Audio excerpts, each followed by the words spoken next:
नमस्कार। प्रस्तुत है आज का चिंतन। संसार की चुनौतियों का सामना करने को तुम्हें अकेले ही आगे बढ़ना होगा। संभव है कि आगे चलकर और लोग भी सहाय सहयोग करने को आ जाएं, पर उसके लिए प्रतीक्षा करने में समय नष्ट करना बुद्धिमानी नहीं है। अपने पौरुष, अपने साहस और अपने विवेक पर भरोसा रखो तथा परमात्मा की कृपा पर अटूट विश्वास भी।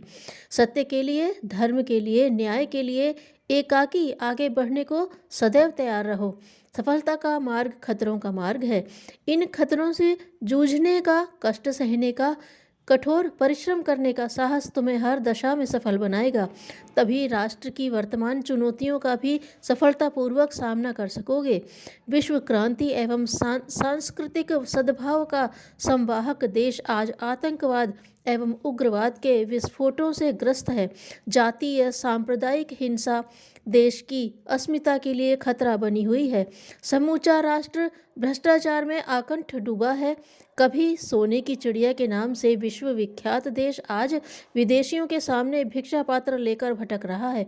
पूरा समाज आज नेतृत्व विहीन है। राजनीति भ्रष्टाचार एवं अपराध का पर्याय बन गई है। लोकतंत्र की व्यवस्था एक उपहास मात्र बनती जा रही है।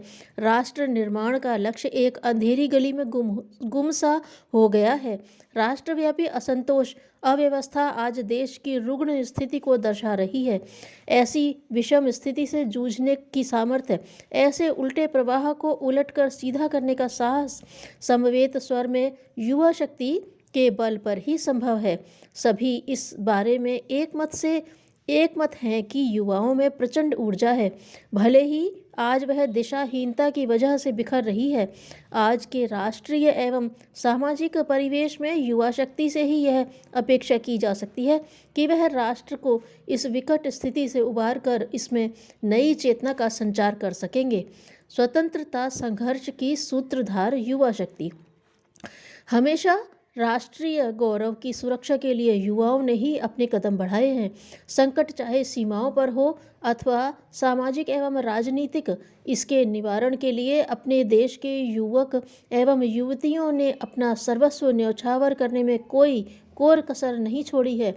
देश के स्वतंत्रता संग्राम का इतिहास भी इसका साक्षी है। 1857 से 1947 तक के लंबे स्वतंत्रता संघर्ष में देशवासियों के हृदय में राष्ट्रभक्ति एवं क्रांति के भावों का आरोपण करने वालों में युवाओं की भूमिका सर्वोपरि रही है।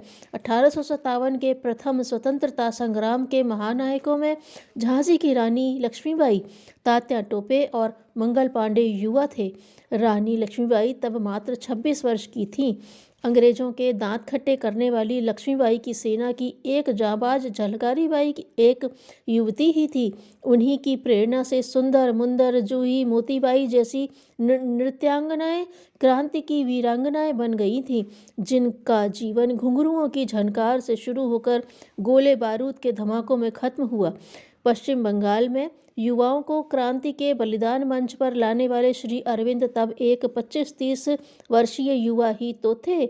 उस जमाने की सर्वोच्च ICS परीक्षा को ठुकराकर राष्ट्र प्रेम से आप्लावित होकर वह राष्ट्र जागरण के महायज्ञ में कूद पड़े थे। कर्मयोगिन एवं वंदे मातरम जैसी क्रांतिकारी पत्रिकाओं के माध्यम से देश के युवकों में राष्ट्रीय स्वाभिमान एवं क्रांति की भावना को जगाकर राष्ट्रभक्ति से भर दिया था।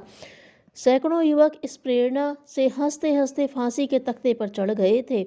1908 में स्वाधीनता यज्ञ की बलिवेदी पर शहीद होने वाले खुदीराम बोस मात्र 18 वर्ष के किशोर थे। फांसी के फंदे पर चढ़ने से पूर्व उनके उद्गार थे, हाँसी हाँसी चाड़बे फांसी, देखी ले जगतवासी, एक बार विदाई दे माँ आमी धूरे आसी।